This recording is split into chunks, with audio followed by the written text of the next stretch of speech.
Indian സിനിമയുടെ തുടക്കകാലം മുതൽ തന്നെ സ്ത്രീയെ വർണ്ണിക്കുന്ന ഗാനങ്ങൾ ഉണ്ടായിട്ടുണ്ട്. ഇന്ത്യൻ കാവ്യ പാരമ്പര്യത്തിൻ്റെ അല്ലെങ്കിൽ ആർഷ സംസ്കാര പാരമ്പര്യത്തിൻ്റെ തുടർച്ച തന്നെയാണത്. കുമാരസംഭവവും സൗന്ദര്യലഹരിയുമെല്ലാം നമ്മൾ ഓർത്തുപോകുന്നു. 1968 പുറത്തിറങ്ങിയ മിടുമിടുക്കി എന്ന ചിത്രത്തിലും സ്ത്രീയെ വളരെ വ്യത്യസ്തമായി വർണ്ണിക്കുന്ന ഒരു ഹാസ്യഗാനമുണ്ട്. ബഹദൂറാണ് ഈ രംഗത്ത് പ്രത്യക്ഷപ്പെടുന്നത്. അന്നത്തെ ഹിന്ദി ഹിറ്റ് ഗാനങ്ങളുടെ ചുവട് പിടിച്ചാണ് ബാബുരാജ് ഈ ഗാനം ചിട്ടപ്പെടുത്തിയത്.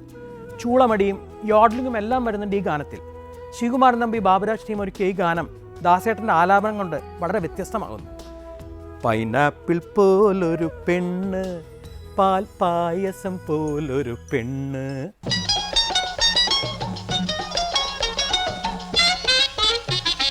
പൈനാപ്പിൾ പോലൊരു പെണ്ണ്, പാൽ പായസം പോലൊരു പെണ്ണ്, പഞ്ചാരച്ചിരി കൊണ്ട് പഞ്ചായത്താകെ പലിശയ്ക്ക് വാങ്ങിയ പെണ്ണ്.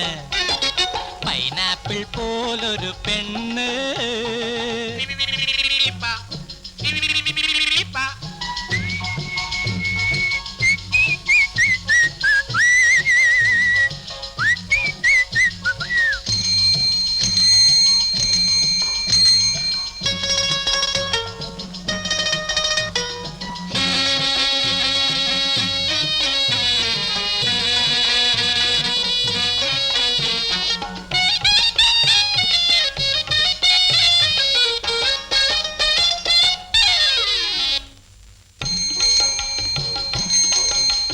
ചുണ്ടത്ത് കൺമണി കത്തിക്കും മത്താപ്പിൽ പണ്ടേയുണ്ടെനിക്കൊരു കണ്ണ്.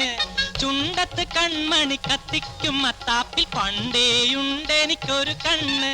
പിന്നാലെ നടന്നെത്ര കൈമണി അടിച്ചാലും, പിന്നാലെ നടന്നെത്ര കൈമണി അടിച്ചാലും കണ്ണൊന്നു തിരിക്കൂല പെണ്ണ്.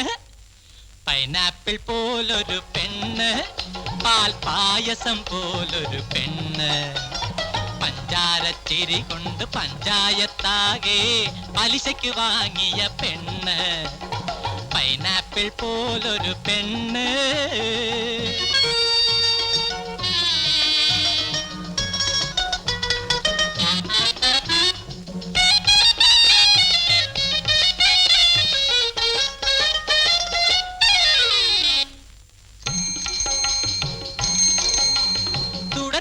കത്തുകൾ 100 തികഞ്ഞു, തുണികട മേടിച്ചു മുടിഞ്ഞു. തുടർക്കഥ കത്തുകൾ 100 തികഞ്ഞു, തുണികട മേടിച്ചു മുടിഞ്ഞു. കെട്ടായിട്ടെഴുതി ഞാൻ കൊണ്ടു നടക്കുന്ന കിട്ടാത്ത മരുന്നിന് ചീട്ട്. കെട്ടായിട്ടെഴുതി ഞാൻ കൊണ്ടു നടക്കുന്ന കിട്ടാത്ത മരുന്നിന് ചീട്ട്. നാട്ടിൽ കിട്ടാത്ത മരുന്നിന് ചീട്ട്. പൈനാപ്പിൾ പോലൊരു പെണ്ണ്, പാൽ പായസം പോലൊരു പെണ്ണ്, പഞ്ചാരച്ചിരി കൊണ്ട് പഞ്ചായത്താകെ പലിശയ്ക്ക് വാങ്ങിയ പെണ്ണ്. പൈനാപ്പിൾ പോലൊരു പെണ്ണ്.